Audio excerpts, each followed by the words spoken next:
You then walked us through a scenario where Dr. Murray injected repeated 50 milligram dosages. Yes. And again, this would have to assume that Michael Jackson was laying down, he's knocked out from the drug, and Dr. Murray is just repeatedly injecting more propofol in him despite the fact that he hasn't reawakened. Correct. Okay. And based on the pharmacokinetics and the data, this is supported. This is supported by the pharmacokinetic data, at least here, provides a mechanism whereby we might have a concentration of 2.6 on autopsy. And it's the only scenario so far that supports that. Okay. I just cannot imagine, under any circumstances, why somebody would sit and give boluses of drug to a patient who is unconscious. It doesn't make any sense. So, although supported by the data, based on all the evidence, you reject that scenario. Yes, I cannot imagine that that would actually be done by anybody. Had Conrad Murray been at the head of the bed, the head of the bed is irrelevant, if he had been with the patient, if he had been with Michael Jackson during this period of time, he would have seen the slowed breathing and the compromise in the flow of air into Michael Jackson's lungs. And he could easily have just turned off the propofol infusion, done some chin lift, maybe put in an oral airway, in worst case, bag, mask, ventilation.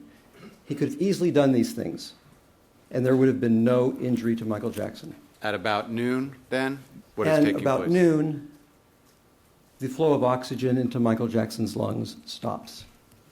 Sometime in here, actually before noon, I'm going to say perhaps at 10:45, around 11:30, 11:45, the flow of oxygen into Michael Jackson's lungs stops. And with the lack of oxygen going into his lungs, in 10, 15, 20 minutes, the lungs no longer have enough oxygen for the heart, and the heart stops.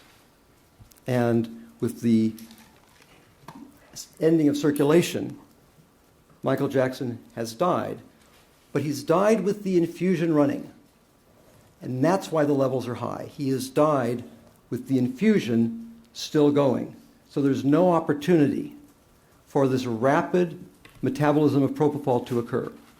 That's why the concentration in the femoral vein, not only is it identified here, but you'll notice it's right near the apneic threshold. It's right near the apneic threshold.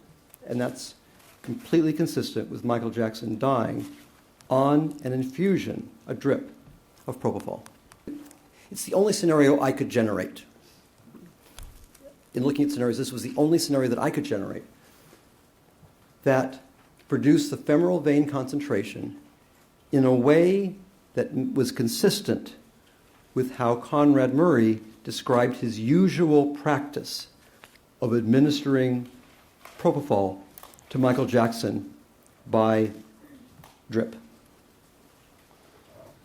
And is this also consistent with your consideration of the 130 100 milliliter vials that Conrad Murray had ordered and had shipped? Correct. He ordered enough vials so that every night he could use a 100 milliliter vial on Michael Jackson. He ordered 130 of these vials, and he was only using them for a period of 80 days. So that suggests one vial per night, with more ordered for the future there. And is this consistent with Conrad Murray's statement that at some point he left Michael Jackson alone in the room? Yes, because at this point in time, not knowing that the breathing had slowed down, not knowing that the carbon dioxide was elevated, and having observed for a period of perhaps an hour or so that everything looked okay, he might have thought everything was okay and walked out of the room while the levels in Michael Jackson, the propofol concentration, is continuing to rise. And based on your review of all the evidence in this case and your expertise in these modeling scenarios, is this the explanation that best fits all of the data in this case? This fits all of the data in this case, and I am not aware of a single piece of data that is inconsistent with this explanation. Is this what you think happened? Yes.